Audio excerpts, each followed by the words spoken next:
Wow, what a game. Wasn't very good. Wasn't, the worst, but the Giants got in the win column. Got to say that. Giants got in the win column. We beat the Washington football team 20-19.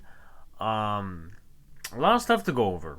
And it's also going to be gone over Tuesday on the podcast episode. I might have Jordan on just to challenge my narrative, because I know he had a couple of opposing views to mine on what Jones should have done it a couple of times, this, that, and the other thing. So let's get down to it. Key points to make. James Bradbury, he hauled in an interception early. I'm pretty sure he only allowed one reception. That was I think it was like maybe like 10 yards or less or more to Terry McLaurin. It was a crossing route over the middle, I think it was. I'm not too sure. I'd have to go back and watch, but I know he only allowed like one reception. That's the only bad noise I would say he made. He did miss a key tackle in the run game. But he hauled in an interception early. Obviously, going down the field, Giants, Daniel Jones threw a touchdown to Darius Slayton, so that's another good thing. Fackrell made an impact play. Now, these aren't in chronological order, so I'm going to, go ahead with, just what I'm brainstorming. Kyler Fackrell made an impact play that nobody credited him with. Everyone on Twitter, or at least most of the people that I follow and I saw, was like, great return by Crowder, showing the speed. Yeah, okay, let's credit Crowder, definitely. He had a couple of missed tackles today, but that was a good play by him. But it wouldn't have happened if Kyler Fackrell hadn't made the play. So that was his third sack on the season. Kyler Fackrell. Excuse me, I'm just going to shut this off real quick. It's the Jets-Dolphins game. Dolphins lead right now. But Kyler Fackrell, if he didn't make that play, none of that stuff would have happened. I mean, for all we know, Kyle Allen could have threw it away. Also to note that Leonard Williams was impactful. He got a sack. He also made a couple of run stops with Dalvin Tomlinson as well. Missed tackles was a key, and that was a bad key. Blake Martinez had a couple of missed tackles. Logan Ryan, I think. James Bradbury had one. David Mayo, he had one. Tay Crowder. So I think when Joe Judge looks at the film, he's not going to be happy. He's not going to be a happy camper, even though he gets his first win as a Giant head coach in the win column. Now, I want to discuss something on that real quick before I get to my other points. You may not be happy with the way we won. You could say, it was just a 2-point conversion. Ron Rivera, just failed at it, and, nobody was open, good coverage, whatever. But at least be happy that we have a win, and we're, in the win column, and that Joe Judge has his first win as New York Giants head coach. So, let's see. Logan Ryan, he did play well. He had a sack. He had a couple of good pass deflections. I know there was one near the end zone that a lot of people said should have been a flag. I don't think it was, honestly. He played well until the late touchdown to Cam Sims. And, that obviously caused the failed 2-point conversion. But, obviously things are meant to happen for a reason, or whatever you want to call that. Jones had only 112 passing yards on 19 attempts. That's like that's about 5.9 per attempt. So I'm not necessarily impressed statistically. Now you could say, they went down the field twice with Slayton. The highest amount of receptions a receiver got today is 3, and that's Caden Smith, 5 yards per reception. It's about 15 yards, and the leading receiver was Darius Slayton.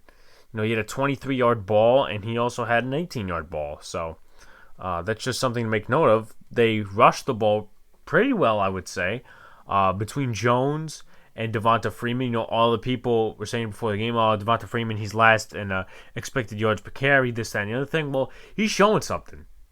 You guys can listen to analytics all you want, but the eye test shows that Freeman is a decent running back for this time. And, when I mean this time, he's filling in for Saquon Barkley. He's not going to be Saquon Barkley. He's going to be a decent running back. And I know a lot of people were pushing for Wayne Gallman to be in there a lot more. I wanted him in there a lot more, but, things turned out the way they did. So, Jones had the interception to the back of the end zone. Shouldn't have been an interception because the referees, they like to suck off Washington and whatever team we verse.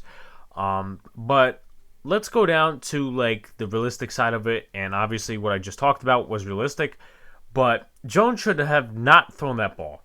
I think he should have thrown it like not higher, but like farther to the back of the end zone and just made it incomplete because that was a costly mistake. We were thriving down the field. We were rushing it most of the time, and he just makes a costly mistake there. There was pressure coming in on him from Chase Young on the left side. I know Caden Smith and Matt Parrott were trying to block him. I'm going to talk about that in a minute. I know those two were trying to block him. He was, going to the quarterback. Jones had limited pocket space through it. Yeah, I get it, but Jones, you cannot make that throw that shallow and get picked off. And as I said again, the referees sucked Washington off there because they called Kyle Allen's rushing attempt a first down, but they couldn't call this not an interception. Now, I would still bring it up if it was not called an interception, believe me. But, again, Brad Allen's crew, every time we get them, fucks up something. Last year was the Michael Thomas fumble.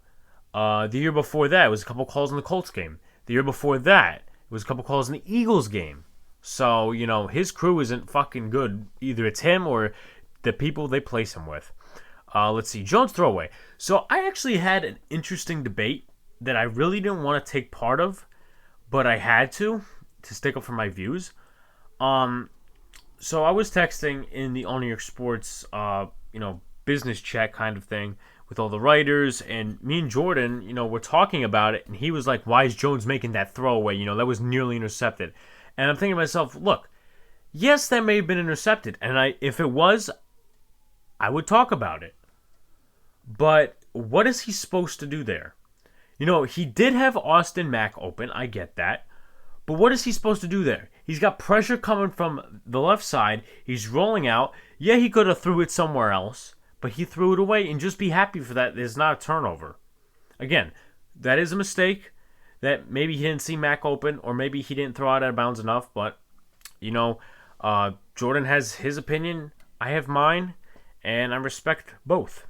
Time of possession. Now, I'm going to talk about this because if you're looking back at the stats, you're going to see, it's only 33:30 to 26:30. That's about 7 minutes. Well, if you're judging about the first quarter, maybe, second quarter too, you're going to, if you're watching the game again, you're going to see that Washington totally took over the time of possession. Giants had only some odd like 3 drives in the first half, I think. Don't count me on that. But the defense, you could say, they held them to a field goal. They held them to a touchdown. They did this. Listen, they had their good moments and bad moments. But, the defense has to get off the field with these third down stops. They're 31st in the league in that. So we just needed to see better consistency there. And there was a play on the last drive where we rushed 3. Stop rushing 3. Yeah, more defensive backs in the backfield. Great. But that's not going to do anything if you just have them puzzled out all over the place and there's no pressure coming in. That doesn't make a lot of sense. But time of possession, definitely in the first half, was really Washington-sided, even though we had the lead. Going back to the third quarter, I think it may have been the fourth too, or one of them. I don't know. Joe Judge should have went for that 4th and 2. We got stopped on third down. Devonta Freeman. Of course, Jason Garrett, couldn't do anything creative, just a run up the middle, and they stopped him. And, basically, Joe Judge says, let's run it down, and we're going to have a delayed game, and he's going to punt it.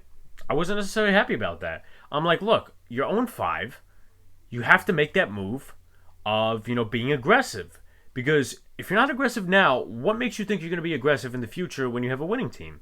It just doesn't make a lot of sense. I'm going to bring up something about the future and we're 0-5 in a minute. He punted the ball. Graham Gano, he better make the Pro Bowl. Unless he misses 7 kicks in a row, he better make the Pro Bowl because he's getting a lot of opportunities.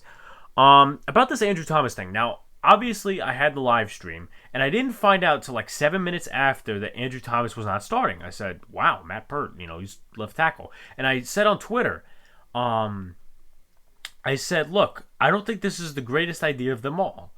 Andrew Thomas, he struggled, and he's shown it. he struggled. And, putting in Matt Parrott and not giving him enough snaps, in my opinion, was a bad idea. And somebody came after me on Twitter. It's like,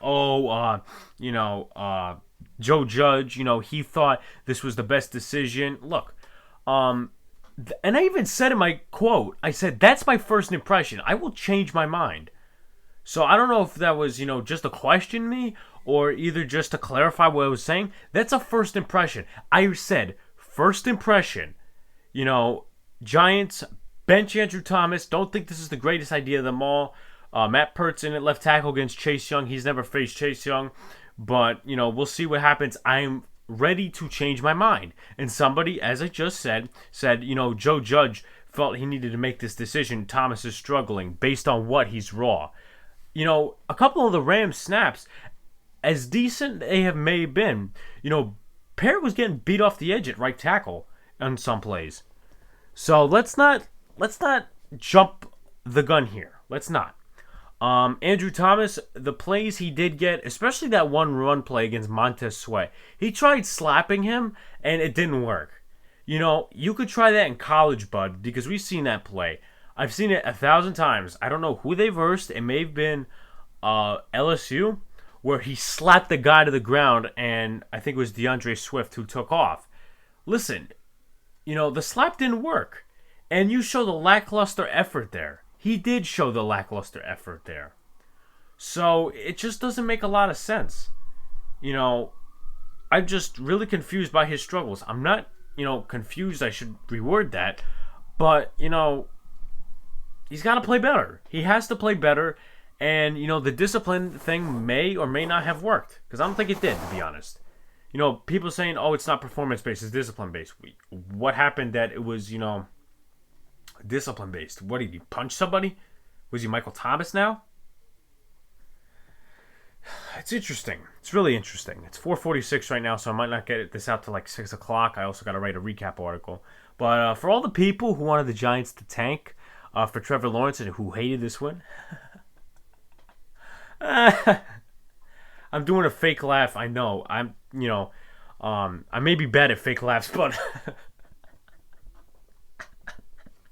we got to tank for Trevor.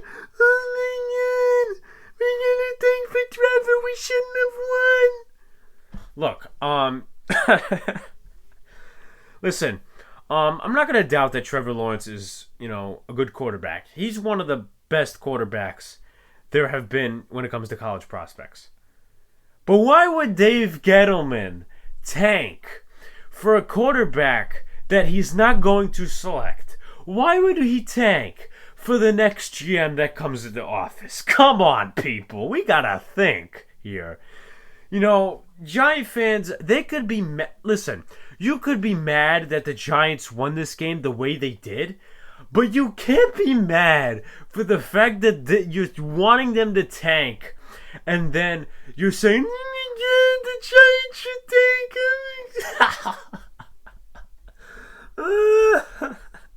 Listen, you may criticize me for actually liking this win.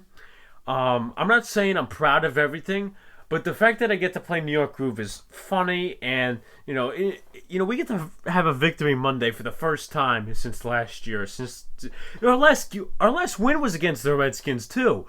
When they were the Redskins. This is the football team now. This is the Washington terrible franchise. That might actually no. You would have to flip those to make it Washington football team. The initials.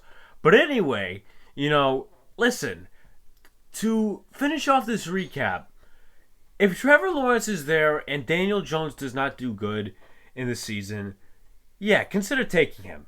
If you're going to select Justin Fields, no, don't take him. Take, a wide receiver, an offensive tackle. I was talking with Jordan yesterday with an editor of mine from All New York Sports. His name is Nick.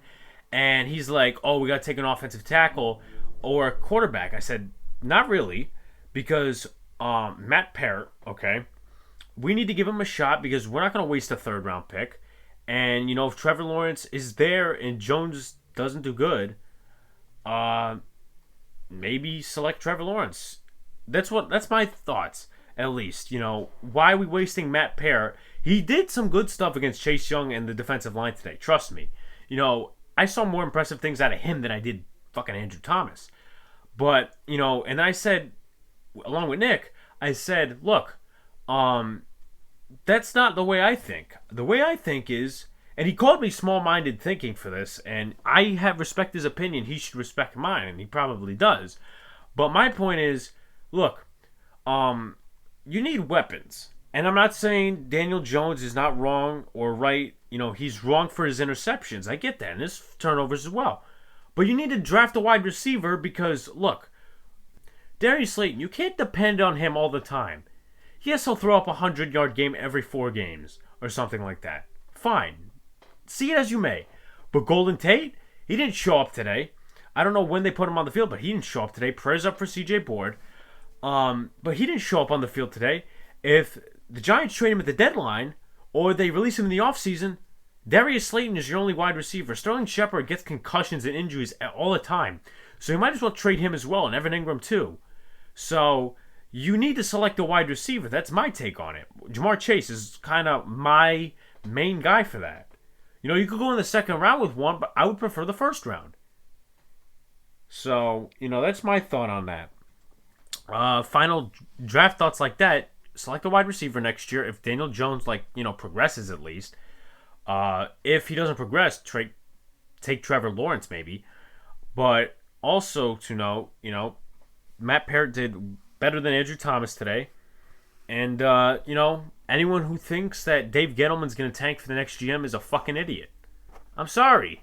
It's one feeling that you could say, oh, the Giants should tank, I don't respect that opinion at all. But it's also one thing if you think that Dave Gettleman's going to tank for the next GM. I just find it funny. I really do. I'm going to discuss this on the podcast on Tuesday's episode. It probably will come out Wednesday. I'm just going to pre-warn that right now. Thank you guys for supporting. Thank you guys for watching this video. I would do it on Sportscaster, except it's not letting me download it, and Peter hasn't gotten back to me yet. So I need to really find out what's happening with that, because I'm not going to, keep laundering YouTube into, making me get views and shit, because it's not working on here. Sportscaster's better, in my opinion. Sportscaster's better. Thank you guys. We won. Be grateful for the win and not how we won. And see you on Tuesday. I must say, I forgot to mention one thing. So everybody's debating this whole thing with the Matt Parrott starting at left tackle. And a Giants beat reporter by the name of Pat Traina. I don't really have a problem with her. But she questioned somebody, and I'm talking about a fan, who said, why are we having Cam Fleming in at right tackle? She goes, he's a veteran.